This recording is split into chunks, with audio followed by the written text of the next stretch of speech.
పేతురు గ్రంథము 3వ అధ్యాయము, మొదటి పేతురు పత్రిక 3వ అధ్యాయము. ఈరోజు వాక్య భాగము యాక్చువల్గా 13 నుంచి, క్షమించండి 19, చెప్పగలరా ఎక్కడి నుంచి? 19 నుంచి లాస్ట్ వరకు. ఓకే, అదంతా ఒక భాగంలో ఉంది. ఈ పేతురు గ్రంథము ఆల్మోస్ట్ అన్ని ఇప్పటి వరకు చెప్పబడిన వాక్య భాగాల్లో అన్ని అటెండ్ అయిన వాళ్ళు ఉన్నారు ఇక్కడ. ఓకే, మంచిది. కొంతమంది, చాలామంది అన్ని అటెండ్ కాలేదు. కొంచెం చాలా స్లోగా వెళ్తున్నాం, మనకు తెలుసు. నేను ఆలోచిస్తూ ఉంటే ఈ 3వ అధ్యాయం చివరికి వచ్చేసరికి ఆల్మోస్ట్ చాలా నెలలైపోయింది ఇప్పటికీ. కొన్ని సందర్భాల్లో స్లోగా ఆగి అర్థం చేసుకొని ముందుకు కొనసాగాలనే ఉద్దేశంతో నేను స్లోగా చెప్తూ వస్తూ ఉంటున్నాను. ఇంకా 2 అధ్యాయాలు ఉన్నాయి. ఇప్పటికే 30 వారాలు అయిపోయింది 3 అధ్యాయాలకే. ఇంకా ఎన్ని వారాలు అయిపోయిందో మనం చూద్దాము. ఈ పాఠ్య భాగాన్ని యాక్చువల్ చెప్పాలంటే ఈరోజు మనం ఏదైతే ముందు పెట్టుకున్నామో ఈ పాఠ్య భాగాన్ని ఎక్స్ప్లెయిన్ చేయడానికి నేను చాలా కష్టపడ్డాను. సుమారు 2 వారాల నుంచి, అంటే పోయిన వారం 18వ వచనం చెప్పినా కానీ నా మనసు అంతా కూడా 19వ వచనం నుంచి చివరి వరకే ఉన్నది. ఎన్ని కామెంటరీలు చదివాను, కొంతమంది ప్రసంగాలు కూడా విన్నాను. ఈ భాగాన్ని మొదటి శతాబ్దంలో జనాలు ఏ విధంగా అర్థం చేసుకున్నారు, 400 సంవత్సరం అంటే 5వ శతాబ్దంలో జనాలు ఏ విధంగా అర్థం చేసుకున్నారు, ఆ తర్వాత వచ్చిన సంఘ చరిత్రలో జనాలు ఏ విధంగా అర్థం చేసుకున్నారు, దీన్ని ఇంటర్ప్రెట్ చేశారని చూస్తే నన్ను చాలా ఆలోచింపజేసే విషయాలను నేను కనుగొన్నాను. నిజం చెప్పాలంటే ఈ 19వ వచనం నుంచి చివరి వరకు ఎక్స్ప్లెయిన్ చేయడానికి, లేకపోతే దీన్ని వివరించడానికి నాకున్న జ్ఞానం కూడా సరిపోదు. ఎందుకంటే చాలామంది పండితులు ఎన్నో సంవత్సరాలుగా దేవుని యొక్క వాక్యాన్ని ఇంటర్ప్రెట్ చేయడంలో, వివరించడంలో ఉన్నవాళ్ళు సైతము వాళ్ళ వ్యూస్ ఇచ్చారు, కానీ ఎగ్జాక్ట్ మీనింగ్ ఇదే అని ఎవరు కూడా ఆల్మోస్ట్ చాలామంది కూడా చెప్పలేకపోయారు. వేన్ గ్రూడెమ్ చాలా పెద్ద దేవుని యొక్క వాక్యాన్ని, సిస్టమాటిక్ థియాలజీని పుస్తకం రాసిన ఆయన ఒక సెమినరీలో ప్రొఫెసర్గా పనిచేస్తున్నాడు. అలాంటి వాళ్ళు చాలామంది ఉన్నారు. వారందరూ కూడా ఈ పాఠ్య భాగాన్ని కొంచెము వాళ్ళకు అనుకూలంగా వాళ్ళు తోచిన రీతిలో ఎక్స్ప్లెయిన్ చేయడానికి ప్రయత్నం చేశారు. సారాంశం ఏంటంటే, ఎవరు ఏ విధంగా ఎక్స్ప్లెయిన్ చేసినా కానీ మనము కూడా మనకు అనుకూలంగా, లేకపోతే మనం అన్వయించుకునే విధంగా, ఆలోచించే విధంగా దీన్ని మనం నేర్చుకోవాలి. ఈ చిన్న విషయాన్ని బట్టి ఇది తప్పు అని ఒక విద్వాంసుని కానీ, ఒక స్కాలర్ని కానీ, ఒక పాస్టర్ కానీ పక్కన పెట్టడము, లేకపోతే ఒక సంఘాన్ని పక్కన పెట్టడము, దీన్ని తప్పుగా ఇంటర్ప్రెట్ చేసింది కాబట్టి వాళ్ళతో మాకు ఏం సంబంధం లేదు, వాళ్ళ పుస్తకాలు చదవము, వాళ్ళ వాక్యం వినడము అనడం అనేది సరైనది కాదు. ఎండ్ ఆఫ్ ద డే ఏమిటి అంటే, దేవుని వాక్యం అనేది చాలా సులువుగా అర్థం చేసుకునేది, కొన్ని సందర్భాల్లో కష్టపడుతూ అర్థం చేసుకునేది. కాబట్టి ఈరోజు ఆ వాక్య భాగాన్ని నేను మీ ముందు పెట్టడానికి నేను చాలా కామెంటరీస్, పుస్తకాలు ఇవన్నీ కూడా రెఫర్ చేసి మీ ముందుకు వచ్చాను. వీలైనంత వరకు మీరందరూ కూడా 100% అటెన్షన్తో ఈ మాటలు వినాలని నేను కోరుకుంటున్నాను. వాక్యం చదువుదాం. 3వ అధ్యాయము 18వ వచనం చదువుతాను. మనకు దాన్ని ఏమంటారంటే, మన భాషలో చెప్పాలంటే మునుమంటాం కదా, మునుము దొరుకుతుంది. ఓకే, 18వ వచనం నుంచి. దేవుని చిత్తం అలాగున్న ఎడల కీడు చేసి శ్రమపడుట కంటే మేలు చేసి శ్రమపడటే బహు మంచిది. ఎక్కడున్నాము?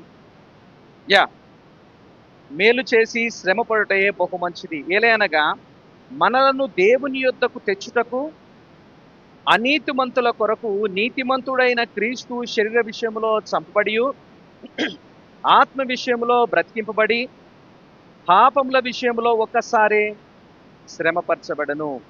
ఈరోజు ఇక్కడ నుంచి మనం చదువుకోతున్నాము. దేవుని దీర్ఘశాంతము ఇంకా కనిపెట్టుచున్నప్పుడు పూర్వము నోవహు దినములలో ఓడ సిద్ధపరుచుచుండగా అవిధేయున వారి యొద్దకు అనగా చెరలోనున్న ఆత్మల యొద్దకు ఆయన ఆత్మస్వరూపిగా వెళ్ళి వారికి ప్రకటించెను. ఆ ఓడలో కొందరు అనగా 8 మంది నీటి ద్వారా రక్షణ పొందిరి. దానికి సాదృశ్యమైన బాప్తిసము ఇప్పుడు మిమ్మును రక్షించుచున్నది. అదేదనగా శరీర మాలిన్యము తీసివేయట కాదు గాని యేసుక్రీస్తు పునరుత్థాన మూలముగా దేవుని విషయము నిర్మలమైన మనస్సాక్షినిచ్చు ప్రత్యుత్తరమే. ఆయన పరలోకమునకు వెళ్ళి దూతల మీదను అధికారుల మీదను శక్తుల మీదను అధికారము పొందినవాడై దేవుని కుడిపార్శ్వమున ఉన్నాడు. దేవుని యొక్క సహాయాన్ని మనందరం కలిసి అడుగుతూ మనం ప్రార్థనలో ఏకీభవించండి. ప్రార్థన చేద్దాం. తండ్రి, మరొకసారి ఇంతవరకు మిమ్మల్ని ఆరాధించే అవకాశం ఇచ్చారు. ఈ సమయంలో కూడా మీ వాక్యం చదువుతూ మిమ్మల్ని ఆరాధిస్తున్నాము, మిమ్మల్ని గణపరుస్తున్నాము.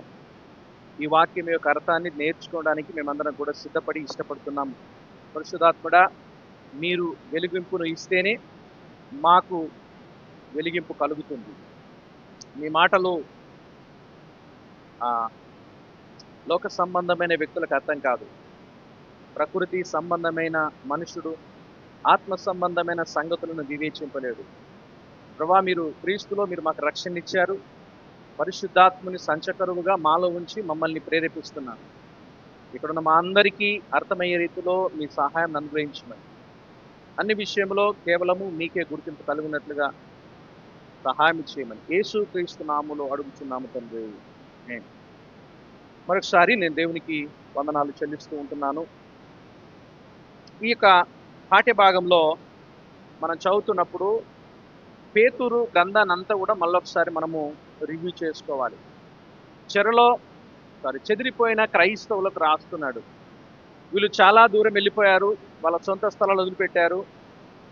అంతేకాదు, వెళ్ళిపోవడమే కాదు, వెళ్ళిపోయిన చోట కూడా వీళ్ళు సమాధానంగా ఉండనిచ్చడం లేరు, శ్రమ పెట్టేవారే ఉన్నారు.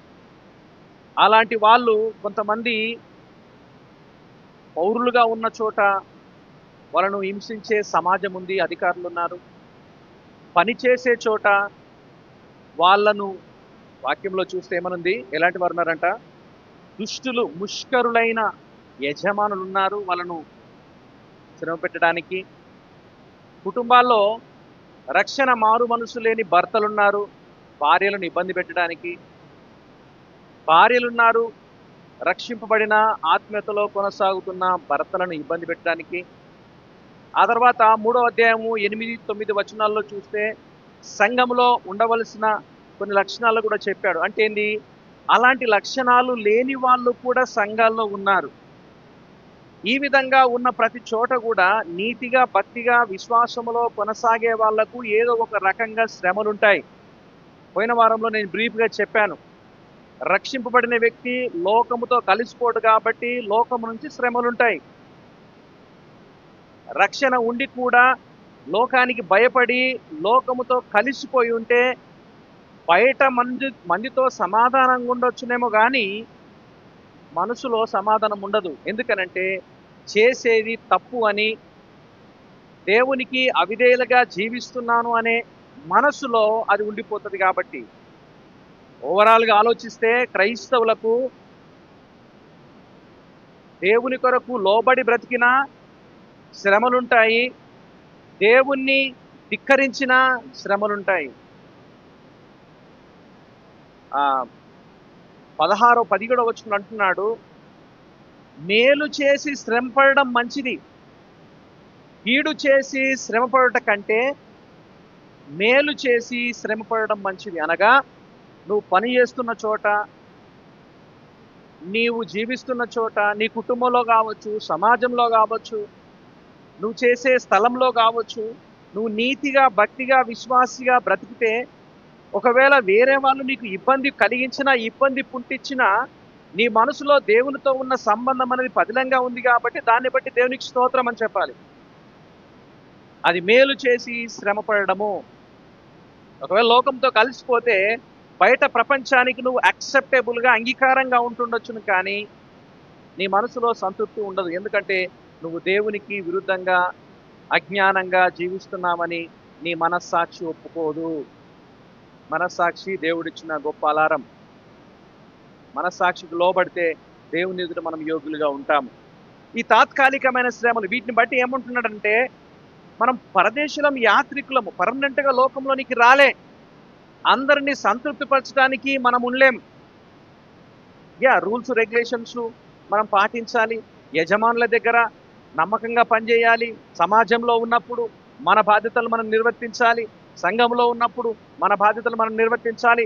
కుటుంబంలో ఉన్నప్పుడు అవిధేయులైన భర్తలకు, అవిధేయులైన భార్యలకు, ఒక విధేయత కలిగిన భర్త అయితే, విధేయత కలిగిన భార్య అయితే కలిసి సంసారం చేయడంలో దేవుని జ్ఞానంతో మెదులుకోవాలి. నీ మంచి ప్రవర్తన ద్వారా నీ భర్తకు మార్పు కలుగుతుంది, నీ మంచి ప్రవర్తన ద్వారా నీ భార్యకు మార్పు కలుగుతుంది అనే సందర్భాన్ని గుర్తు చేస్తూ యేసుక్రీస్తును మన ముందు పెట్టాడు. ఏమనంటే, ఈయన ఇలాంటి శ్రమలు అనుభవించాడు కాబట్టి, ఇలాంటి శ్రమలు అనుభవించాడు, ఈ శ్రమలు అనుభవించాడు కాబట్టి మనకొచ్చే శ్రమలు ఆయన మనకంటే ముందుగా అనుభవించినాడనే మనసుతో, ఆలోచనతో నువ్వు జీవితంలో ముందు కొనసాగాలని తెలియచేస్తూ, మీరు మంచి విషయంలో ఆసక్తి కలిగి ఉండాలని 13వ వచనం నుంచి ప్రారంభించి, మంచి కొరకు నిలబడాలని, మేలు చేసి కీడు పొందినా పర్వాలేదు, కీడు చేసి మేలు చేసి బాధపడ్డా పర్వాలేదు, కీడు చేసి బాధపడటం కంటే మంచిదని గుర్తు చేస్తూ ఇక్కడ ఒక విషయాన్ని గుర్తు చేస్తున్నాం. 18వ వచనం పోయిన వారం మనం నేర్చుకున్నాము.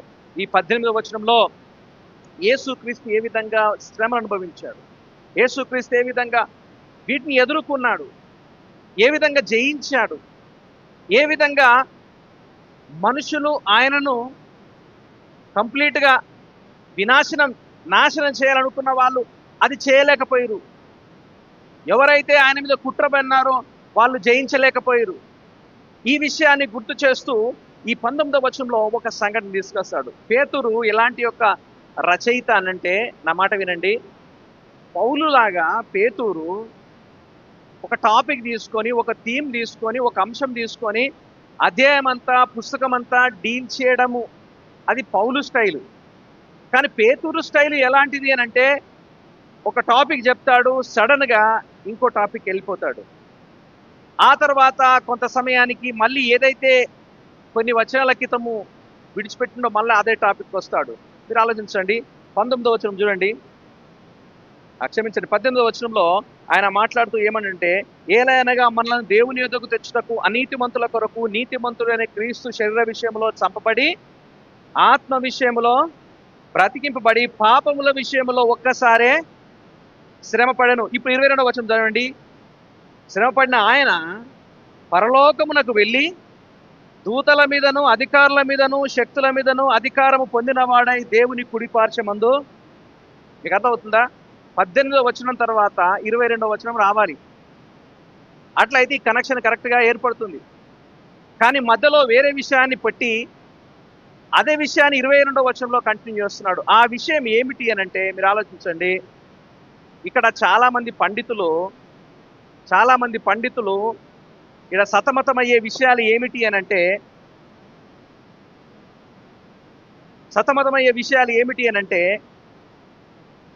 నోవాహుని తీసుకొని వచ్చింది. నోవాహు యొక్క సంఘటన ఇక్కడ చూపిస్తున్నాడు. నోవాహు జలప్రలయము కంటే ముందు నీతిగా బతికిన వ్యక్తి. చాలామంది ఉన్నారు, వారందరిలో ఈయన ఒక్కడు మాత్రమే దేవునికి అంగీకారంగా ఉన్నాడు. ఆయనను వెంబడించిన ఆయన కుటుంబము, భార్య, 3 కుమారులు, ఆ 3 కుమారుల భార్యలు, మొత్తం కలిసి 8 మంది. వీళ్ళు మాత్రమే దేవుని దృష్టిలో యోగ్యముగా ఉన్నారు. అయితే ఈ యోగ్యముగా ఉన్న సందర్భంలో సంఘటనను గుర్తు చేస్తూ ఆయన 120 సంవత్సరాలు వాక్యాన్ని ప్రకటించాడు. సింపుల్గా చెప్పాలంటే, ఓడను నిర్మించమంటే నిర్మించాడు. వాక్యంలో మీరు చూడండి, ఆయన ఏం చేశాడంట, ఓడను సిద్ధపరుస్తూ ఉన్నాడు. సిద్ధపరిచే క్రమంలో చాలామంది వచ్చి అడుగుతున్నారు, ఏంది లేనిపోని ప్రాజెక్టు పెట్టుకున్నావు, ఇదంతా ఎందుకు అని అంటే ఆయన మాటలు చెప్తున్నాడు. దేవుడు లోకం మీదికి ఉగ్రతను తీసుకొని వస్తున్నాడు, ఉన్న వాళ్ళందరినీ నాశనం చేయబోతున్నాడు. కాబట్టి దాని నుంచి తప్పించుకోవడానికి దేవుడు ఏర్పాటు చేయమన్నాడు, చేస్తున్నాను అంటే వాళ్ళు హేళన చేసే విధంగా ఉన్నారు. సో ఈ సందర్భంలో గుర్తు చేస్తూ ఏమంటుందంటే, ఆ రోజుల్లో దేవుడు చూడండి, వాక్యంలో చూడండి, దీర్ఘశాంతము, దేవుని దీర్ఘశాంతము ఇక కనిపెట్టుచున్నప్పుడు అని చూస్తాం. అనగా ఆయన పేషెన్స్తో కనిపెడుతూ ఉంటున్నాడు. దయచేసి గమనించండి, ఈ సందర్భాన్ని గుర్తు చేస్తూ ఇక్కడ కొన్ని ప్రశ్నలు, ఆ ప్రశ్నలకు జవాబులు వేస్తూ ఉన్నాడు. ఆయన వెళ్ళి ప్రకటించాడు. గమనించండి, చెరలో ఉన్న ఆత్మల యొద్దకు ఆయన వెళ్ళి దేవుని యొక్క వాక్యాన్ని ప్రకటించాడు. యాక్చువల్ చెప్పాలంటే చెరలో ఉన్న ఆత్మలు ఎవరు, ఆయన ఎవరికి ప్రకటించిండు, ఆత్మల యొద్దకు అనే మాట చూస్తాం కదా, ఆయన ఎవరికి ప్రకటించిండు, ఏమి ప్రకటించిండు, తర్వాత అసలు ఎప్పుడు ఈ విషయాన్ని ప్రకటించింది. యేసుక్రీస్తు జీవించింది ఒక కాలంలో, జలప్రలయం జరిగింది ఇంకో కాలంలో. ఆ జలప్రలయం కంటే ముందున్న జనాంగంతో యేసుక్రీస్తు కనెక్షన్ పెడుతూ ఏమంటుందంటే, ఆయన వెళ్ళి చెరలో ఉన్న ఆత్మలకు ప్రకటించాడు అని. దయచేసి 4 ప్రశ్నలు మీరు మనసులో పెట్టుకోవాలి. ఒకటి, ఎవరికి ప్రకటించిండు? యేసుక్రీస్తు ఆత్మల యొద్దకు వెళ్ళాడు. ఆత్మలు ఎక్కడ ఉన్నాయి? రెండవది, ఏమని ప్రకటించిండు? ఓకే, ఏం ప్రకటించిండు? మూడవదిగా ఆలోచిస్తే, ఎప్పుడు ఈ విషయాన్ని ప్రకటించిండు? ఎప్పుడు ఈ విషయాన్ని ప్రకటించిండు? ఇంకో విషయము 21వ వచనంలో ఇంకా ఎక్కువగా కాంప్లికేటెడ్గా ఆలోచించే ప్రశ్న ఏంటంటే, బాప్తిస్మము ద్వారా రక్షింపబడము అని. బాప్తిస్మము ద్వారా రక్షింపబడము అని అంటే బాప్తిస్మం ద్వారా మనుషులు రక్షింపబడతారా? సో ఈ ప్రశ్నలన్నిటికీ మనము ఆలోచించడానికి మనమున్న ఈ సమయంలో, లేకపోతే ఈ రోజుల్లో దీన్ని, దేవుని యొక్క వాక్యాన్ని ఏ విధంగా మనం అర్థం చేసుకోవడాలో మనం ప్రయత్నం చేద్దాం. దీన్ని చాలామంది పండితులు ఏ విధంగా చేస్తారు అంటే, యేసుక్రీస్తు యొక్క మరణానికి పునరుత్థానానికి 3 రోజులు ఆయన సమాధిలో ఉంటాడు కదా, ఈ సమాధిలో ఉన్న సమయంలో ఆయన ఆత్మరూపిగా వెళ్ళి చేసిన పరిచర్య అని చాలామంది పండితులు వీటిని బోధిస్తారు. క్లెమెంట్ ఆఫ్ అలెగ్జాండ్రియా అని క్రీస్తు శకము 200 సంవత్సరంలో పాపులర్గా ఈయన బోధించిన వ్యక్తి ఇది నమ్ముతాడు. ఏమనంటే, ఆయన మరణానికి పునరుత్థానానికి మధ్యలో ఆయన వెళ్ళి ప్రకటించాడు. ఎవరికి ప్రకటించాడు? నోవాహు ఉన్న కాలములో జీవించిన ప్రజలు ఆల్రెడీ చచ్చిపోయారు కదా, దుష్టులుగా ఉన్న వారి దగ్గరికి వెళ్ళి తీర్పును ప్రకటించాడు. నీతిమంతులుగా ఉన్న వారి దగ్గరికి వెళ్ళి రక్షణను ప్రకటించాడు, ఆశీర్వాదం ప్రకటించాడు అని. తర్వాత నేను ఎక్కువగా అభిమానించి, లేకపోతే నాకు బాగా చర్చిస్లో మంచి హీరో ఎవరు అని అంటే క్యాల్విన్, జాన్ క్యాల్విన్. ఆయన దీని గురించి మాట్లాడుతూ ఏమంటారంటే, రక్షింపబడిన వ్యక్తులకు కృపాసు వార్తను ప్రకటించాడు, చనిపోయిన పాపులకు ఆయన తీర్పును ప్రకటించాడని. ఎందుకనంటే మనం ఎఫెసీ రాసిన పత్రికలో చూస్తే ఆయన భూమి కింది భాగములకు దిగిపోయానని బైబిల్లో ఉంటుంది. భూమి కింది భాగం దిగిపోవడం అంటే, ఇంకో విధంగా చెప్పాలంటే, ఆయన రాసిన పుస్తకాల్లో ఆయన నరకములోనికి వెళ్ళినాడు అని, నరకములోనికి వెళ్ళి ఈ తీర్పును ప్రకటించినాడని. గమనించండి, ఇది మొదటిగా ఆలోచించే ఒక రకమైన థియరీ. రెండో రకమైన థియరీ ఏ విధంగా ఆలోచిస్తారంటే, ఆయన చనిపోయి ఈ సమాధికి పునరుత్థానానికి మధ్యలో ఆత్మరూపంలో వెళ్ళి ఆయన నరకంలో ఉన్న వారికి తీర్పు, పరలోకంలో ఉన్న వారికి ఆశీర్వాదాలు ప్రకటించడం కాదు. అసలైనది ఏంటంటే, యేసుక్రీస్తు ఆది నుంచి దేవుడే కాబట్టి నోవహు కాలములో ఆత్మరూపిగా వెళ్ళి దేవుని మాటలు నోవహు ఏ విధంగా లోబడ్డాడో ఆ లోబడే క్రమములో యేసుక్రీస్తే ఆత్మరూపిగా ఆ రోజుల్లో ఈ మాటలను ప్రకటించాడు అని కొంతమంది పండితులు భావిస్తారు. దీన్ని అగస్టిన్ అనే వ్యక్తి 400 సంవత్సరంలో, నేను ఎక్కువగా అగస్టిన్ ఫ్యాన్ను, సెయింట్ అగస్టిన్, ఆయన రచనలు కూడా నేను చదువుతాను. ఈ బోధను ఆయన ప్రకటించాడు. మూడవది ఏంటి అంటే, పడిపోయిన దేవదూతలు ఉన్నారు కదా, ఎప్పుడు పడిపోయారు? ఎప్పుడైతే యెషయా గ్రంథం 4వ అధ్యాయము 14వ అధ్యాయము అక్కడ జరిగిన సంఘటన, పడిపోయిన దూతలు ఉన్నారు. ఆ పడిపోయిన దూతలకు ఈయన శిలువ విజయమును ప్రకటించటానికి ఆయన వచ్చాడు, లేకపోతే వెళ్ళాడు, ప్రకటించాడు అని కొంతమంది చెప్తారు. దయచేసి గమనించండి. కొంతమంది ఇది మరణానికి పునరుత్థానానికి మధ్యలో జరిగిన సంఘటనని, మరికొంతమంది ఈయన నరకంలోనికి వెళ్ళి భూమి యొక్క అంతరంగంలోకి వెళ్ళిండు కదా, భూమిలో సమాధి చేయబడ్డాడు కదా, ఆయన వెళ్ళి ఈ తీర్పును ప్రకటించాడని, ఆ తర్వాత చివరిగా యేసుక్రీస్తు పరలోకమునకు చేరుట ద్వారా ఈ విజయాన్ని లేకపోతే ఈ సువార్తను ప్రకటించినాడని నమ్ముతారు. దీనిలో ఉన్న ప్రాబ్లమ్స్ ఏంటంటే, ఒకవేళ చెరలో ఉన్న ఆత్మల దగ్గరికి వెళ్తే ఆయన ఇక్కడ ఆత్మలు అని వ్రాయబడ్డది. ఆత్మలు అనే మాట బైబిల్లో పరిశుద్ధాత్మకు, దేవుని యొక్క దూతలకు, మానవుల ఆత్మలకు రకరకాల వివిధ పదాలు వాడబడ్డాయి. ఆ పదాలలో ఇక్కడ వ్రాయబడిన పదం ఏంటంటే మానవ ఆత్మకు సంబంధించిన పదము. గమనించండి, చెరలో ఉన్న ఆత్మలు, క్షమించండి, మానవ ఆత్మలకు సంబంధించిన పదం కాకుండా దయ్యములకు సంబంధించిన స్పిరిట్స్, దాని గురించి రాయబడ్డది. కాబట్టి ఈ చెరలో ఉన్న ఆత్మలు నోవహు కాలంలో కూడా ప్రజలను మోసం చేసినారు. నా మాట వినండి, ఎవరు అడిగి పోవద్దు, ఎక్కువ నా దిక్కు చూడండి, ఆలోచించదు, లేకపోతే మీరు యానో లాస్ అయిపోతారు. ఓకే, చెరలో ఉన్న ఆత్మలు అంటే నోవహు కాలంలో కొంతమంది చెడ్డోళ్ళు ఉన్నారు. బైబిల్లో చూస్తే దేవుని కుమారులు, మనుషుల కుమార్తెలు, వినాల పేరు 6వ అధ్యాయంలో ఉన్నది. దేవుని కుమారులు మనుషుల కుమార్తెలను వివాహం చేసుకున్నప్పుడు ఒక సంతానం బయటకు వచ్చింది. ఆ సంతానము ఇగో ఈ విధంగా తయారైంది అని ఆ రోజుల్లో చెప్పారు. నా మాట వినండి. అయితే వాళ్ళు అప్పటి నుంచి దుష్ట కార్యాలు చేసేవారే అని బైబిల్లో చూస్తే వీళ్ళను 2వ పేతురు రాసిన పత్రిక 2వ అధ్యాయము ఒక్క పేజీ తీయండి, ఒక్క పేజీ తీయండి. 4వ వచనం చదువుతున్న మీరు చూడండి. 4వ వచనం, 2వ పేతురు 2వ అధ్యాయం 4వ వచనం. దేవదూతలు పాపము చేసినప్పుడు దేవుడు వారిని విడిచిపెట్టక పాతాళలోక మండలి కటిక చీకటి గల బిలాములోనికి తోసి తీర్పునకు కావలి ఉంచుటకు అంటే ఏంటి? దేవుడు వాళ్ళను తీర్పు కోసము ఉంచినాడు. యూదాపత్రిక 1వ అధ్యాయము 6వ వచనం. మరియు తన ప్రధానత్వం నిలుపుకొనక తమ నివాస స్థలము విడిచిన దేవదూతలను మహాదినమున జరుగు తీర్పు వరకు తిప్పుతా ఉన్నారు. ఇంకా 6వ వచనం, మహాదినమున జరుగు తీర్పు వరకు కటిక చీకటిలో నిత్య నాశనములో ఆయన బంధించి. దీని యొక్క మాట ఏందనంటే ఆ దూతలు పడిపోయిన దయ్యములను దేవుడు ఒక కటిక చీకటిలో నరకములో బంధించాడు. అది ఎప్పటి వరకు? ఒక దినం రాబోతుంది, తీర్పు దినం రాబోతుంది. ఆ తీర్పు దినం వరకు ఆయన బంధించారు. అంటే ఏంది? అది ఇప్పట్లో లేదు, దాని కొరకు ఒక దినం ఉంది. కాబట్టి ఆయన వెళ్ళి ప్రకటించడం అనేది కొంచెం క్వశ్చనబుల్గా ఉంటుంది.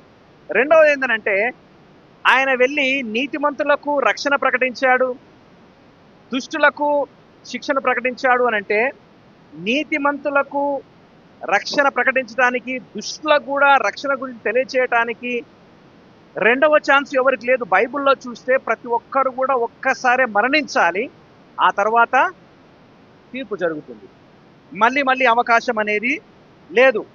విషయం ఏంటంటే దీనిలో కంక్లూజను, క్రీస్తు శిలువలో సాతాను మరియు దయ్యములపై విజయం సాధించుట ద్వారా ఈ వాక్యాన్ని ప్రకటించాడు. సింపుల్గా చెప్పాలంటే ఆయన నోవహు కాలములో ఆత్మరూపిగా వెళ్ళి ప్రకటించలేదు. ఆయన మరణానికి పునరుత్థానానికి మధ్యలో పాతాళానికి వెళ్ళి దుష్టులకు సువార్తను ప్రకటించలేదు. నీతిమంతులకు ఆశీర్వాదాల గురించి ప్రకటించలేదు. ఈ ప్రకటించింది ఏంటంటే సిలువలో సాతానుపై దయ్యములపై విజయము సాధించిన సంగతిని తెలియచేస్తూ ఉంటున్నాడు. గమనించండి, చెరలో ఉన్న ఆత్మలు అనగా ఎవరైతే దేవుణ్ణి, యేసుక్రీస్తును నచ్చకుండా మరణానికి అప్పగించాలని ప్రారంభము నుంచి ఆ విధంగానే చేస్తున్న క్రమంలో వాళ్లకు భయము కలిగేటట్టుగా, వాళ్ళు ఈయన దేవుని కుమారుడని గుర్తించేటట్టుగా ఆయన మరణము చేత, పునరుత్థానము చేత ఆయన ఈ సత్యాన్ని తెలియజేశాడు, ప్రకటించాడు. ఓకే, సత్యాన్ని ప్రకటించాడు. ఒకటి ఏంటంటే, మొట్టమొదటిగా ఇది పడిపోయిన దూతలకు విజయము ద్వారా ప్రకటించాడు. నెంబర్ 2 ఏంటంటే, ఏం ప్రకటించాడు? వాక్యంలో చూస్తే ఇక్కడ 2 పదాలు ఉన్నాయి. ఒకటి ప్రకటించడం అని, తెలియచేయడం అని. దయచేసి నా మాట వినండి. కొంచెం అందరూ కూడా బైబిల్లో చూడాలి. కొంచెం కష్టమే ఈరోజు.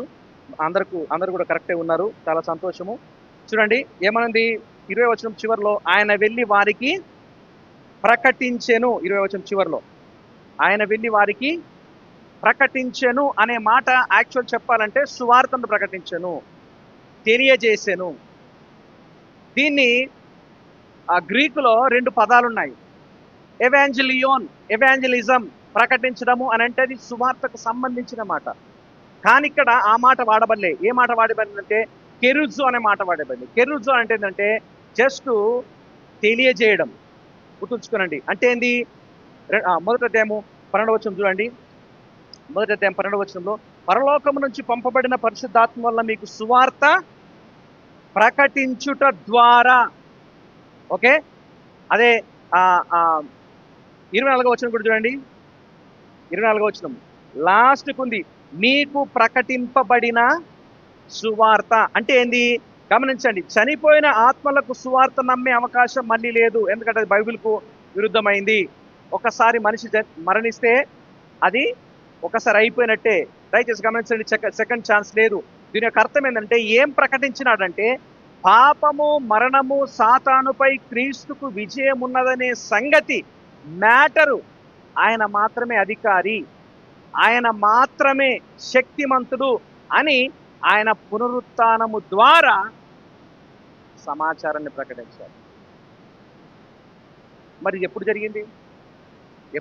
ఎప్పుడు ప్రకటించాడు అని అంటే, మీరు గమనించండి, ఇక్కడ వాక్యంలో చూస్తే ఆయన ఎప్పుడైతే ఈ విషయాన్ని చేశాడో మనం అర్థం చేసుకోవాల్సిన విధం ఏంటంటే, 18వ వచనంలో చూస్తాము, ఆయన శరీరంతో మరణించాడు, ఆత్మతో జీవించాడు. 18వ వచనం చూడండి, ఆయన శరీరంతో మరణించాడు, ఆత్మతో జీవించాడు. శరీరము చంపబడింది, ఆత్మ జీవింపబడింది. దీని అర్థము 3వ అధ్యాయం 19వ వచనంలో ఆయన అంటాడు వెళ్ళి అని. ఓకే, చివరిగా 20వ వచనం చివరిలో చూస్తాము, ఆయన ఆత్మ స్వరూపిగా వెళ్ళి వారికి ప్రకటించడం. 22వ వచనంలో ఆయన పరలోకమునకు వెళ్ళి దూతలకు, ఇప్పుడు అండి వెళ్ళి అనే పదం 2 ఉన్నాయి కదా. ఈ వెళ్ళి అనే పదమును మనం ఆలోచించి తెలుగులో ఉన్నది, దాన్ని కరెక్ట్ భాషలో చూస్తే ఒకసారేమో ఉన్న స్థలములో నుంచి ఇంకో చోటికి వెళ్ళాడు, 22వ వచనంలో ఉద్దేశంతో వెళ్ళాడు. నమ్మాడినండి. ఓకే, ఉన్న స్థలం నుంచి ఇంకోటికి వెళ్ళడం అంటే ఆయన మరణించాడు, ఆయన భూమి అడుగు భాగంలోనికి వెళ్ళాడు, సమాధి చేయబడడం. అది ఆయన ఆ విధంగా చేయడం ద్వారా సైతానుకు, లోకములో దేవుణ్ణి వ్యతిరేకించే వారికి, దేవుడు యేసుక్రీస్తు యొక్క మరణాన్ని ఆశిస్తున్న వారికి ఇది సహజ మరణము కాదు అని ప్రకటించాడు. వెళ్ళాడు ఒక స్థలం నుంచి ఇంకో స్థలము. 22వ వచనం చూస్తే ఆయన పరలోకానికి వెళ్ళడం గురించి మాట్లాడుతుంది. అనగా విజయోత్సవంతో ఆయన వెళ్ళి ప్రకటించినట్టుగా, లేకపోతే తెలియజేసినట్టుగా దేవుని యొక్క వాక్యంలో చూస్తాము. గమనించండి, అనగా ఆయన పరలోక రాజ్యమునకు ఆరోహణము కావడమే ఆయన చేసిన కార్యం అనేది కంప్లీట్ అయిపోయింది. ఎవరు ఆయనను ఆపలేరు, ఎవరు ఆయన చిత్తానికి వ్యతిరేకంగా దాన్ని చేయలేరు అనే విషయాన్ని, సందర్భాన్ని వారికి ప్రకటించాడు. మళ్ళీ గుర్తు చేస్తున్నాను, దయచేసి వినండి. ఆయన మరణానికి పునరుత్థానానికి మధ్యలో ఆయన ఈ విజయోత్సవమును, ఈ యొక్క విజయాన్ని ప్రకటించాడు. అంటే దాని అర్థమైంది, ఆయన సమాధిలో లేడు, సమాధి ఆయనను ఆపలేదు, సమాధి ఆయన్ను బంధించలేదు. కాబట్టి సమాధిలో నుంచి ఆయన విజయోత్సాహంతో ఆరోహణమయ్యి దేవుని యొక్క కుడి పార్శ్వంలోకి వెళ్ళినట్టుగా దేవుని యొక్క వాక్యంలో చూస్తాము. దయచేసి నా మాట వినండి. ఆయన ఎప్పుడు ఈ యొక్క విజయోత్సవం జరిగింది అని అంటే పరలోక రాజ్యానికి ఆయన ఆరోహణమై వెళ్తున్నారు. ప్రభువైన యేసుక్రీస్తు ఆరోహణమై వెళ్తున్నప్పుడు జరిగిన సంఘటన మీరు జ్ఞాపకం చేసుకునండి. పేతురు యొక్క ఎక్స్ప్లెనేషన్ ఏంటి అని అంటే, యేసుక్రీస్తు అన్యాయపు తీర్పు పొందాడు, శ్రమల ద్వారా శ్రమలు అనుభవించాడు, కానీ ఈ యొక్క పునరుత్థానము చేత ఈ విజయాన్ని ఆయన ప్రకటించాడు, ఆయన విజయాన్ని సాధించాడు. ఆయన పరలోకానికి చేర్చబడుతున్నప్పుడు అందరూ నిలబడి ఆ విధంగా చూశారు. అప్పుడు పరలోకంలో దేవుడు ఏం చెప్పారు? మీ దగ్గర నుంచి పరలోకంలోకి చేర్చబడుతున్న యేసుక్రీస్తు ఏ విధంగా వెళ్తున్నాడో చెప్పండి మీరు, అదేవిధంగా మళ్ళీ నా మాట వినండి. ఆయన తిరిగి వస్తాడు అనే సంగతి ఆ రోజు నుంచి ఈ రోజు వరకు చెప్పబడుతుంది. కొంతమంది ఏమనుకుంటారంటే, ఏంటి ఇంకా వస్తలేదు, వినండి, ఏంటి ఇంకా వస్తలేడు. ఎన్నో దినాల నుంచి చెప్తా ఉన్నాడు ఆయన ఒక దొంగ వలె వస్తాడని, ఆయన ఒక ఎవరికి తెలియకుండా వస్తాడని, ఎవరు ఊహించలేని స్థితిలో వస్తాడని. ఒక వ్యక్తికి ప్రభువు దినం ఏ విధంగా ఉండబోతుందనంటే, బైబిల్లో చూస్తే గర్భవతికి ఏ విధంగా పొరుటు నొప్పులు వస్తాయో అది ఎవరికి తెలియదు కూడా, ఆ విధంగా ప్రభుదినం రాబోతుంది చెప్పాడు. అది ఇన్ని రోజులైంది కదా, పరలోకానికి చేర్చబడ్డాడు కదా, మళ్ళీ రావాలి కదా, ఎందుకు వస్తలేడు, ఎందుకు వస్తలేడు అని చాలా మంది హేళన చేస్తున్నారు. నా మాట వినండి, అందరు జాగ్రత్త వినండి. నోవు కాలంలో కూడా ఆయన దగ్గరికి వచ్చి చెప్పిన ప్రశ్న, ఎన్ని సంవత్సరాలు ప్రశ్నించారు? 120 సంవత్సరాలు. ఎన్ని సంవత్సరాలు? 120 సంవత్సరాలు ఆయన దీర్ఘశాంతంతో ఉంది. 120 సంవత్సరాలు దేవుని వైపు నుంచి ఆయన దీర్ఘంగా శాంతంతో ఉన్నాడు, వెయిట్ చేస్తూ ఉన్నాడు, ఆయన ఆలస్యం చేస్తూ ఉన్నాడు. తీర్పు జరగడానికంటే ముందు, జల ప్రళయము రావడానికంటే ముందు 120 సంవత్సరాలు ఏ విధంగానైతే ఉన్నాడో ఈ రోజు కూడా అదే విధంగా ఇంకా అవకాశాలు ఇస్తూనే ఉన్నాయి. ఇంకా మనుషుల జీవితాల్లో మార్పు కలగడానికి అవకాశాలు ఇస్తూనే ఉన్నాడు. 19వ వచనం చూడండి. దేవుని దీర్ఘశాంతము ఇక కనిపెట్టుచున్నప్పుడు పూర్వపు నోహవు దినములలో ఓడ సిద్ధపరుస్తున్న సమయంలో ఆయన దీర్ఘశాంతముతో ఉన్నాడు. ఎందుకు ఈ రోజు వరకు రాలేకపోతున్నాడు అని అంటే, దయచేసి గమనించండి, అందరూ అంతటా పశ్చాత్తాపపడి మారు మనసు పొందాలని, జీవితాల్లో మార్పు కలగాలని. పేతురు 2వ పత్రిక 3వ అధ్యాయము, బైబిల్ తీసి నాతో పరచండి, 3వ వచనం నుంచి కింది వరకు చూస్తే, అంత్య దినములో అపహాసకులు అపహసించు వచ్చి తమ స్వకీయ దురాశల చొప్పున నడుచుకొనుచు ఆయన రాకడను గూర్చి వాగ్దానము ఏమైంది?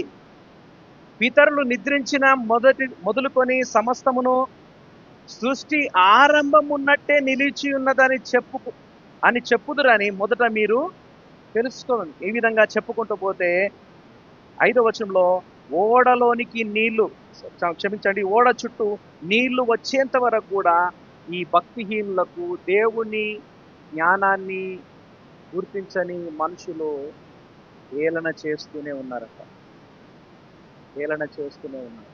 దయచేసి దీని ద్వారా మనం ఒకసారి గుర్తుంచుకోవాలి ఏంటంటే, ఆయన ఎవరికి ప్రకటించాడు? ఎవరికంటే పడిపోయిన ఆత్మలకు ఈ యొక్క ఆయన పునరుత్థాన విజయమును ప్రకటించాడు.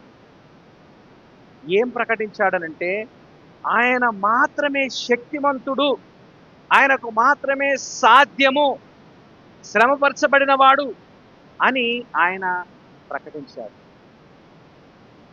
గమనించండి, ఎప్పుడు ఈ విషయాన్ని ప్రకటించాడు అంటే, ఆయన పరలోకానికి చేర్చబడుతున్నప్పుడు ప్రజలందరికీ తెలిసే విధంగా ఈ విషయాన్ని గుర్తు చేశారు. ఇప్పుడు ఒక సంగతి చెప్పి నెక్స్ట్ పాయింట్కి వెళ్తాం. దేవుని వాక్యాలను మనం వింటూనే ఉన్నాం, తెలుసుకుంటూనే ఉన్నాం. ఎన్ని దినాల నుంచి? ఎన్నో సంవత్సరాలు. నోవాహు కాలంలో 120 సంవత్సరాలు విన్నారు, అయినా కానీ వాళ్ళకు రక్షణ లేకుండా నాశనం అయిపోయింది.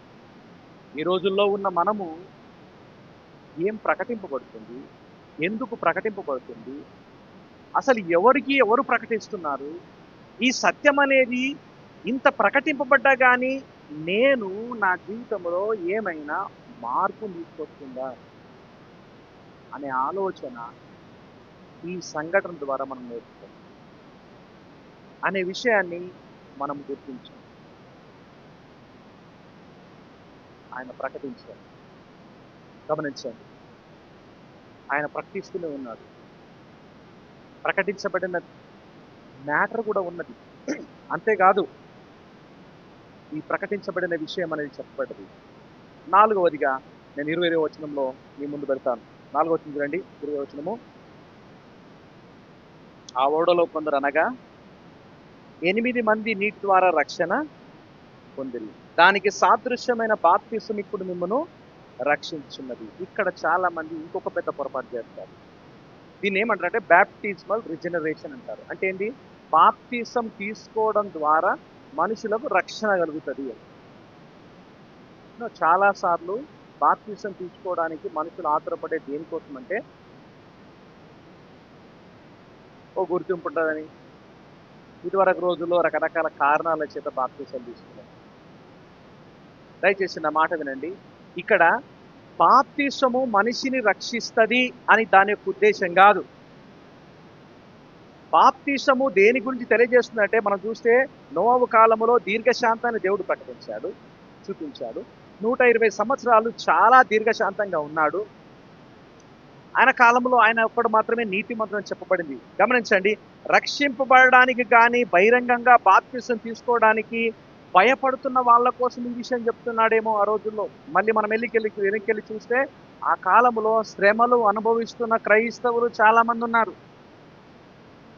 నేను ముందే చెప్పాను, రకరకాల కారణాల చేత వాళ్ళు క్రీస్తు నమ్ముకున్నందుకు ముఖ్యంగా వాళ్ళు శ్రమపరచబడుతున్నారు. ఆ శ్రమపరచబడుతున్న టైంలో గమనించండి, వీళ్ళు కూడా బహుశా బాప్తిసం తీసుకోవడానికి, బాప్తిసం అంటే ఏంటి? బహిరంగంగా నువ్వు ఒప్పుకోవడం, బహిరంగంగా నువ్వు దేవునికి సంబంధించిన వ్యక్తివని ఒప్పుకోవడం. ఈ ఒప్పుకోవడం అనేది వాళ్ళు భయపడుతున్నారు.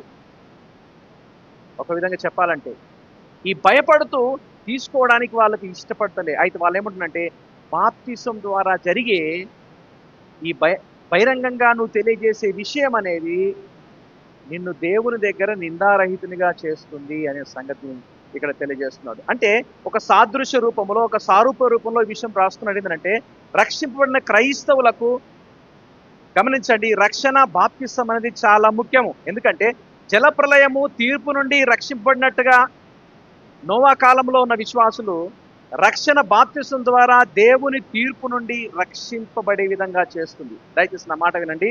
బైబిల్లో చూస్తే రక్షణ బాప్తిసము చాలా ముఖ్యం. కానీ బాప్తిసం ద్వారా రక్షణ కలుగుతుంది అనుకోవడము తప్పు. బాప్తిసం ద్వారా అన్ని మారిపోతాయి, వీడికెళ్ళి నేను మంచిగా అవుతాను అనుకోవడము తప్పు. మరి దీన్ని ఏ విధంగా మనం అర్థం చేసుకోవాలి? వాళ్ళు 8 మంది బాప్తిసం ద్వారా రక్షింపబడ్డారని రాయబడ్డది కదా. వాళ్ళు బాప్తిసం ద్వారా రక్షింపబడినారు అంటే ఏ విధంగా అర్థం చేసుకోవాలంటే, దయచేసి నా మాట వినండి. జలప్రలయం వచ్చింది, ఓకే, చాలా మంది చనిపోతారు. కానీ 8 మంది ఓడలోనికి ప్రవేశించారు. ఓడలో ఉన్నారు. బయట జరిగే ఆ తీవ్రమైన వర్షం కావచ్చు, జలప్రలయం కావచ్చు, వీళ్ళకు ఎఫెక్ట్ చేయలేదు. అంటే ఆ నీళ్లలో నుంచి వాళ్ళు రక్షింపబడ్డారు. దీన్ని రోమిలకు రాసిన పత్రిక 6వ అధ్యాయంలో చూస్తే యూనియన్ విత్ క్రైస్ట్ అంటారు. అనగా క్రీస్తుతో ఐక్యపరచబడము. అనగా క్రీస్తునందు నమ్మిక ఉంచి పాపములు ఒప్పుకొని జీవితాన్ని సమర్పించుకొని నీటి బాప్తిసము పొందితే నువ్వు లోకములో నుంచి దేవుని సంబంధిగా మారతావు. లోకములో నుండి నోవా తనతో ఉన్న 8 మంది ఆయనతో కలుపుకొని ఏ విధంగానైతే ఆ కీడు నుంచి తప్పించుకున్నారో, ఈ లోకములో ఆయనందు విశ్వాసం ఉంచిన వారు, ఆయనతో ఉన్నవారు, ఆయనకు సంబంధికులుగా బ్రతికేవారు ఈ జల ప్రళయము, ఈ కీడు నుంచి రక్షణ ద్వారా రక్షింపబడతారు, ప్రొటెక్ట్ చేయబడతారు. సంగతి గమనించండి. నోవా తనతో ఉన్న 8 మంది తనతో పాటు కలుపుకొని వీళ్ళు నీళ్ళలో నుంచి లేకపోతే లోకములో నుంచి పూర్తిగా బయటపడ్డరని కాదు, కానీ వాళ్ళు ఉన్న చోట సేఫ్గా ఉన్నారు. నా మాట వినండి. ఎక్కడున్నారు? ఓడలో ఉన్నారు, సేఫ్గా ఉన్నారు. ఓడ చుట్టూ ఏముంది? నీళ్లు ఉన్నాయి. ఆ నీళ్ళలో చాలా మంది చనిపోతున్నారు, కేకలేస్తున్నారు, అరుస్తున్నారు, వాళ్ళ కోపాన్ని చూపిస్తున్నారు. కానీ వాళ్ళు లోపలికి రావడానికి ఛాన్స్ అనేది లేదు. దీని యొక్క ఉద్దేశం ఏంటంటే, లోకములో నుంచి మనము ఆయనందు విశ్వాసం ఉంచి రక్షింపబడినప్పుడు మన చుట్టూ ఏలన చేసేవాళ్ళు ఉంటారు, మనల్ని హీనంగా మాట్లాడే వాళ్ళు ఉంటారు, మన చిన్న చిన్న తప్పులు లోపాలను చూపించే వాళ్ళు ఉంటారు. కానీ ఆ ఉన్న చోటనే దేవుడు తన భద్రతను మనకిస్తాడు, పరిశుద్ధంగా బ్రతకడానికి అవకాశం ఇస్తాడు. లోకంలో నుంచి సంపూర్తిగా వేరు చేయమంటలేడు, కానీ ఆ శ్రమల్లోనే వాళ్ళని కాపాడడానికి దేవుడు వారికి అవకాశం ఇచ్చాడు. లాస్ట్ క్వశ్చన్ చెప్పిన ఇక్కడ ముగింపులో తీసుకుని వస్తాను. ఇప్పుడు మిమ్మల్ని రక్షించున్నది, 21వ వచనం చదువుతున్నాను. దానికి సాదృశ్యమైన బాప్తిసము ఇప్పుడు మిమ్మల్ని రక్షించున్నది. ఇప్పుడు చదవండి. అదేదనగా శరీర మాలిన్యము తీసివేయట కాదు గాని, ఓకే, బాప్తిసం తీసుకోవడం ద్వారా శరీర మాలిన్యము పోతుంది అని కాదు దీని ఉద్దేశం. మళ్ళీ మీరు ఆలోచించండి. వారు దేవుని యొద్దకు రావడం ద్వారా, ఆయన మాటలు వినడం ద్వారా వాళ్ళ మనసు మారింది, నూతన సృష్టిగా మార్చబడ్డారు. ఈ శరీర మాలిన్యం అనేది తీసివేయబడింది. ఈ శరీర మాలిన్యం తీసివేసి ఏ విధంగా మారింది? 13వ వచనం చూడండి. వాళ్ళు నిర్మలమైన మంచి మనస్సాక్షి. 14వ వచనం ఏంటది? నిర్మలమైన మంచి మనస్సాక్షి. 22వ వచనంలో కూడా ఏమని తెలుసా? 21వ వచనం చివరిలో దేవుని విషయమైన నిర్మలమైన మనస్సాక్షి. దయచేసి ఆలోచించండి.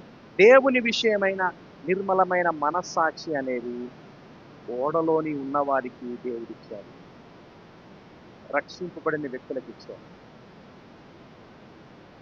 ఆయన విశ్వాసం ఉంచిన వారికి ఇచ్చారు. ఆయన విజయాన్ని ప్రకటించాడు. ఆ విజయములో ఆయనకు సంబంధించిన వాళ్ళను ఒకటిగా చేశాడు. వాళ్ళే దేవుని బిడ్డలు, దేవుని సంఘము, క్రైస్తవులు. ఆ క్రైస్తవులకు దేవుడు రక్షణ మాత్రమే కాదు కానీ పాత సంబంధమైన మనసును మార్పు చేశాడు. ఒకప్పుడు ద్వేషించే మనసు ఇప్పుడు ప్రేమించే విధంగా చేశాడు. ఒకప్పుడు అసహించుకునే మనసు ఇప్పుడు భరించే విధంగా చేశాడు. ఒకప్పుడు గమనించండి, చెడ్డగా మాట్లాడే మనసు ఇప్పుడు ఒకరంటే ఒకరిని యోగ్యుడిగా ఎంచుకునే మనసునిచ్చాడు. దయచేసి గమనించండి. అనగా బాప్తిసం అనేది రక్షించదు, కానీ బాప్తిసం ద్వారా క్రీస్తులోనికి వచ్చిన దేవుని బిడ్డలు నిర్మలమైన మనస్సాక్షి కలిగి ఉంటారని దేవుని యొక్క వాక్యంలో చూస్తాను. మళ్ళీ గుర్తు చేస్తున్నాను. 18వ వచనము 22వ వచనాన్ని మనం కలిపి చూస్తే ఇవన్నీ కూడా యేసు క్రీస్తు యొక్క మరణము, సమాధి, పునరుత్థానము, ఆయన పరలోకానికి వెళ్ళడం ద్వారా ఈ విషయాలన్నీ కూడా ప్రకటించారు. హల్లెలూయా. ఈ సత్యాన్ని అర్థం చేసుకుంటే నువ్వు క్రైస్తవునిగా జీవించడం అనేది నువ్వు ఆనందిస్తావు. ఆయన జననాన్ని టాపిక్లోకి వద్దాం. ఇక్కడ ఆయన మరణాన్ని నువ్వు అర్థం చేసుకో. ఆయన సమాధి చేయబడ్డాడు. బైబిల్లో చూస్తే ఆయనతో చనిపోయిన వారైతే మీరు జీవిస్తారు, సహించిన వారైతే మీరు ఆయనతో ఏలుతారు. 2 విషయాలు గుర్తుపెట్టుకోండి. ఆయనతో చనిపోయిన వారైతే, ఆయనతో మీరు చంపబడిన వారైతే ఆయన కొరకు జీవిస్తారు. ఒకవేళ బతికిండి కూడా ఆయన కొరకు భరిస్తూ జీవిస్తే ఆయనతో పాటు కలిసి ఏలుతారు. 22వ వచనం చూస్తే ఆయన ఏ విధంగా వెళ్ళిందంట? ఆయన పరలోకమునకు వెళ్ళి దూతల మీదను, అధికారుల మీదను, శక్తుల మీదను అధికారము పొందిన వాడై దేవుని కుడి పార్శ్వమందున్నాడు. ఇది ఆయన లోకమంతటికి ప్రకటించిన గొప్ప సమాచారం. దయచేసి ఈ విషయాలను చెప్పి మిమ్మల్ని కన్ఫ్యూజ్ చేయడం కాదు, కానీ స్ట్రైట్ ఫార్వర్డ్గా నేను ఒక విషయం చెప్పాలనుకుంది ఏంటంటే, శ్రమల్లో ఉన్న వారికి యేసుక్రీస్తు ద్వారా ఈ విధంగా మీ యొక్క భవిష్యత్తు ఉండబోతుంది, మీరు ఉండబోతున్నారనే సంగతి వాళ్ళకున్న స్థితిని గుర్తు చేస్తున్నాడు. ఈ రోజుల్లో ఉన్న మనము కూడా ఒకవేళ ఇలాంటి పరిస్థితుల్లో ఉంటే ఆదరణ కలిగించే విద్య. నా మాట వినండి, ఒకవేళ శ్రమలు అనుభవిస్తూ ఉంటే, ఒకవేళ కుటుంబంలో కావచ్చు, భర్త ద్వారా కావచ్చు, భార్య ద్వారా కావచ్చు, సమాజంలో కావచ్చు, ఆ రోజుల్లో ఎదుర్కొంటున్న వారు ఎట్లున్నారో ఈ రోజుల్లో కానీ నువ్వు ఎదుర్కొంటుంటే ఇది నీకు ఆదరణ కలిగించింది.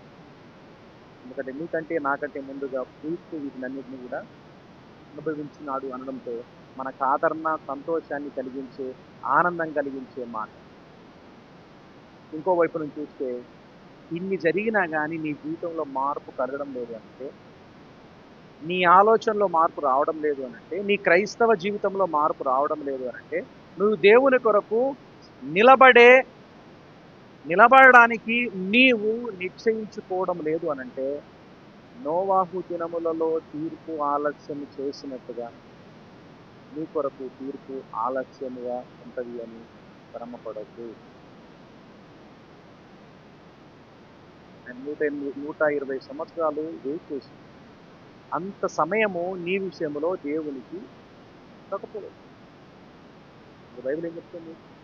నేటి రక్షణ, నేటి అనుకూలం మార్పు కలిగి. నేను 3 ప్రశ్నలు అయితే ఇప్పుడు ముగిస్తాను, టైం కూడా అయిపోయింది. 1, నిజంగా నువ్వు పాపములు మోసిన యేసుక్రీస్తును నిజంగా నమ్ముతున్నాను అంటే, ఇంతకు ముందు అన్నట్టుగా యేసుక్రీస్తు గురించి ఆలోచన గురించి నేను మాట్లాడతాను. చిన్నప్పటి నుంచి తెలుసు యేసుక్రీస్తు ఏంటంటే నేను దాని గురించి మాట్లాడతాను. నిజంగా నీ పాపములను క్షమించినాడు, నీ జీవితంలో విడుదల కలిగింది అనే సంగతి నువ్వు నమ్ముతున్నావా? బహుశా అనొచ్చు, నేను సంఘానికి వెళ్తా, బైబిల్ చదువుతా, డబ్బులు ఇస్తా, పని కూడా చేస్తా. అది కాదు కావచ్చు. నిజంగా ఆయనను నిజంగా నువ్వు నీ జీవితంలో హృదయపూర్వకంగా నమ్ముతున్నావు. రెండవదిగా, ఈ విషయాన్ని నువ్వు బహిరంగంగా ప్రార్థనలో కావచ్చు, సందర్భంలో చూస్తే బాప్తిస్మం ద్వారా కావచ్చు నువ్వు తెలియజేస్తుంది. మళ్ళీ బాప్తిస్మం అనగానే బుడుక్కున మునిగేది కాదు, ఏదో సాంప్రదాయంగా తీసుకునేది కాదు. దేవుని కొరకు నిశ్చయించుకో, ఆయన రక్షణను, ఆయన ఇచ్చిన ఆ భాగ్యాన్ని బహిరంగంగా తెలియజేయడం. ఒకవేళ తెలియజేస్తే నువ్వు ధన్యురాలు. తెలియజేసినట్టుగా జీవించడం అనేది ఇంకా నీకు కావాలి. తీసుకున్నంత మాత్రం ఏదో జరిగిపోయి, కానీ నువ్వు తీసుకున్నట్టుగా జీవించడానికి దేవుని ఆధారపడాలి, దేవుని సహాయం కోరుకోవాలి. 3వ ప్రశ్నగా, దేవుని కొరకు నోవాహు లాగా ఒంటరిగా నిలబడడానికి నేర్చుకోవాలి. ఒకనొక సందర్భం వస్తుంది, ఎవరు నీతో నిలబడదు. అందరూ అసహించుకున్నవారు, హేళన చేసేవారు. నేను ముందే చెప్పిన, దేవుని కొరకు నీతి నిమిత్తం నిలబడితే లోకములో శ్రమలుంటాయి, కానీ మనసులో, హృదయంలో ప్రశాంతత ఉంటుంది. ఈ బయట ప్రెషర్కు తట్టుకోకుండా నువ్వు లోకంలో కలిసిపోతే నువ్వు లోకంలో మెప్పు పొందుతావు, కానీ దేవుని దగ్గర సమాధానంగా, హృదయంలో సంతృప్తిగా ఉండలేవు. మనతోనే బతుకుతావు, భయంతోనే బతుకుతావు. అలాంటి సందర్భంలో నువ్వు ఒంటరిగా దేవుని కొరకు, ఒకవేళ ఒంటరివైతే దేవుని కొరకు నిలబడడానికి నీవు ఇష్టపడుతున్నావు. దయచేసి ఆలోచించండి. మనం ఎక్కడ పడిపోతామంటే, టైం కూడా అయిపోయింది. ఎక్కడ ఎక్కువ పడిపోతామనంటే మన సాంప్రదాయాలు పాటించడం. ఎవరైనా చచ్చిపోయినప్పుడు లేనిపోని సాంప్రదాయాలు గుర్తుకొస్తాయి. ఎవరన్నా పుట్టినప్పుడు లేనిపోని సాంప్రదాయాలు గుర్తుకొస్తాయి. పెళ్ళిళ్ళకు లేనిపోని సాంప్రదాయాలు గుర్తుకొస్తాయి. దయచేసి ఆలోచించండి. అక్కడ నువ్వు స్ట్రాంగ్గా నిలబడకపోతే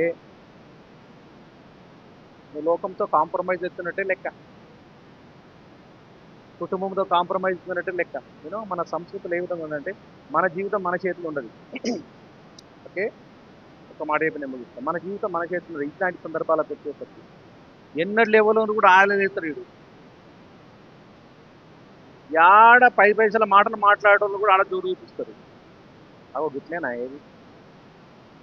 యాడ జల్లరు, గానే చెల్తారు. ఈ ఆలను చూసి నీకు పిరికి పుడుతుంది. గుర్తుంచుకోనండి, అది దేవుని కొరకు నిలబడడం కాదు, లోకంతో కాంప్రమైజ్ కాదు.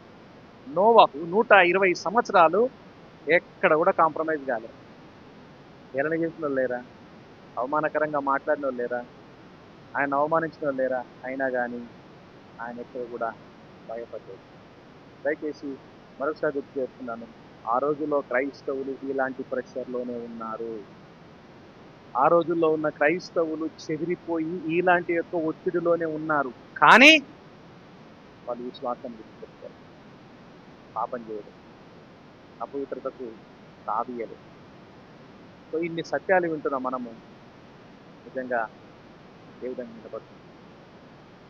ఏ విధంగా నిలబడడానికి దేవుడు మనకు అవకాశం ఇచ్చాడు? చివరి ఒక మాట చెప్తాను, దేవుని ఆజ్ఞలు ఎప్పుడు కూడా భారమైనవి. నీవెంత మోయాలనో అంతే దేవుడు ఇస్తాడు. నీ శక్తికి మించి ఎప్పుడు కూడా దేవుడు ఇయ్యడు. ఇది నేను తట్టుకోలేను, ఇక మనసుతో కలిసిపోవడం తెచ్చు. గుర్తుంచుకోండి, వీటన్నిటి నుంచి స్ట్రాంగ్గా దేవుని కొరకు నీతి కొరకు బ్రతకడం అనేది దేవుడిచ్చిన భాగ్యము, అది కాపాడుతుంది. ఆ విధంగా జీవించడానికి దేవుని సహాయం కోరుకుంటున్నాను.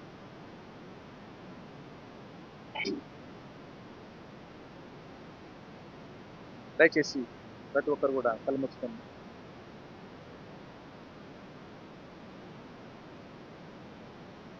దేవుడు మీతో ఏ విధంగా ఈ విషయాలను గుర్తు చేశాడో మీకు తెలుసు, మీ మనసులో తెలుసు. ఒకవేళ ఇవన్నీ కూడా నాకు ఏం అర్థం కావాలి అనుకుంటే, కాలేదనుకుంటే, ఒకటి మాత్రం వాస్తవం, మీ మనసులో ఇంకా పరిశుద్ధాత్మని కార్యం జరగలేదని,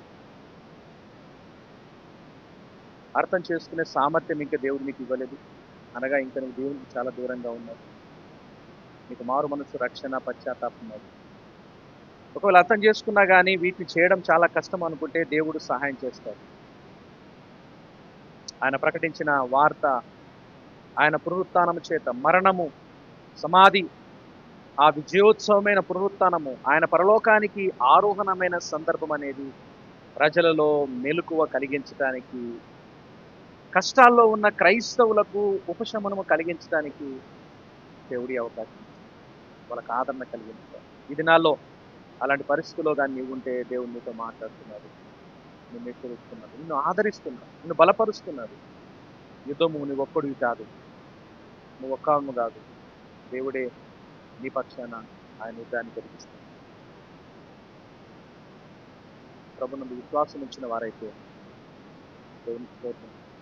ఇంకా అటు ఇటు కాకుండా సతమతముతో ఉంటే నిజంగా కమిట్మెంట్ తీసుకొని దేవుని కొరకు స్ట్రాంగ్గా నిలబడాలి అనే ఆలోచన నీకు దేవుడిస్తే విషయంలో ప్రార్థన చేయి. ఎందుకంటే నీ డిసిషన్, నీ యొక్క నిర్ణయాన్ని దేవుడు గౌరవిస్తాడు. ఆయన్ను గణపరిచే వారిని ఆయన ఎప్పుడు కూడా గణపరుస్తాడు. ఆయన ఎదుట నువ్వు నిలబడాలి అనుకుంటే ఆయన నీకు సహాయం చేస్తాడు, మార్గం చూపిస్తాడు. తండ్రి, మరొకసారి ఈ గొప్ప సత్యాన్ని, ఈ చాలా అర్థవంతమైన విషయాన్ని మీరు మా ముందు పెట్టినారు, మమ్మల్ని ఆలోచింపజేశారు, మా హృదయాలతో మీరు మాట్లాడారు. నోవాహు ఏ విధంగానైతే ఇంతకాలం ఉన్నాడో ఆ సత్యాన్ని మా ముందు పెట్టి మా ప్రభువైన యేసుక్రీస్తు చేసిన గొప్ప కార్యాన్ని, గొప్ప సత్యాన్ని, గొప్ప విషయాన్ని, మా ద్వారా జరిగించిన ఆ యొక్క పునరుత్థానం యొక్క విజయమును మేము గుర్తించుకోవచ్చు, మీ యందు విశ్వాసం ఉంచుకోవచ్చు. దయచేసి ప్రతి ఒక్కరు కూడా మీరు సహాయించండి. సమయంలో ఇంకా ఎవరైతే అతని ధైర్యము, ఆ సత్యాన్ని గుర్తించలేని అజ్ఞానము ఒకవేళ ఉంటే వారి మనసులో మీరు మార్పు తీసుకుంటా, మా అందరికీ మీరు ఇచ్చిన ఈ ప్రతి మాటను బట్టి గమనం తెలుస్తుంది. తీసుకున్నాను.